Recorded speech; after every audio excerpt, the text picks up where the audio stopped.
In today's episode of Mysteries of History, we are taking a look at the cemetery, which is the only evidence of the presence of British forces in Goa that was otherwise ruled by the Portuguese.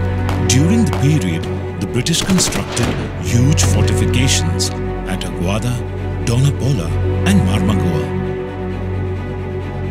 But most of them were demolished by the Portuguese in 1848, leaving little presence, if any, of their arrival. Yet another mystery of the history of Goa is the British cemetery that you see at the rear. Now, why British cemetery? Anyone would wonder why a British cemetery in Goa? It should have been naturally a Portuguese cemetery. But no, this is a British cemetery, and this is the one and unique of its kind in Goa.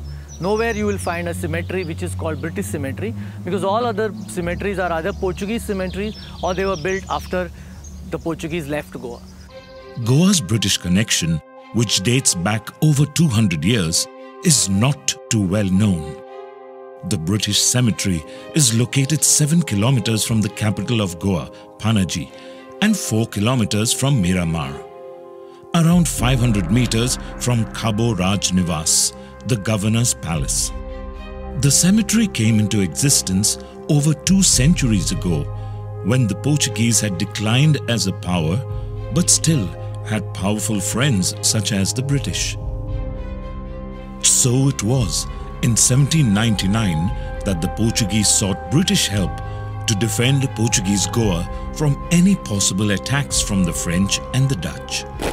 The British responded by deputing 10,000 soldiers to Goa. Napoleon wanted to throw out the British from India. So how would he throw out the British from India? So he decided, he was a master strategist, he decided to have a plan for this, and he decided to use Portuguese Goa as a base to throw out the British from India. And it is also said that Tipu Sultan, the king of Mysore, was a pen friend of Napoleon Bonaparte. Now we are taken to the year 1799, when the British were alarmed that Napoleon Bonaparte and Tipu Sultan would use Portuguese Goa as a base and throw out the British from India, because Napoleon Bonaparte was a formidable foe. And that is the time we see that the Portuguese government was also alarmed, and the British government decided to send, that is the East India Company government decided to send a British contingent in Goa, in Portuguese Goa, to defend Goa vis-a-vis the French and Tipu Sultan. The cemetery has 103 graves, where the first burial dates to 19 December 1808, and the last known burial is over a century later, on 10 August 1912. The cemetery was repaired by the British Consul in 1941. From 1799 to 1804, Napoleon Bonaparte was the first consul of France, and from 1804 till 1815, when he was finally defeated in the Battle of Waterloo, he was the Emperor of France. So that is the period coincided, and that is the period when the British forces were stationed in Goa, because the British were worried that any time Napoleon would come and defeat, because he had already invaded Egypt, which was then a British colony. The cemetery is part of Goa's tryst with Napoleonic history and a tribute to the men who gave their lives to ensure Portuguese Goa remained protected in case of an invasion by the French Navy. There was an alliance between the Portuguese and the English, because the Portuguese princess Catherine of Braganza was married to the Prince of England, that is Charles II, the King of England Charles II, and Bombay was given as a dowry. This was in 1666. That is, from 1666 onwards, Portuguese and English were actually friends. And we find that after the Battle of Plassey, the British had already acquired a political foothold in India. Now the only threat for them as rivals was France, and Napoleon Bonaparte was coming up in France as a hero, and in 1799 he overthrew the Directory government and he came to power in France as the first consul of France with unlimited executive powers.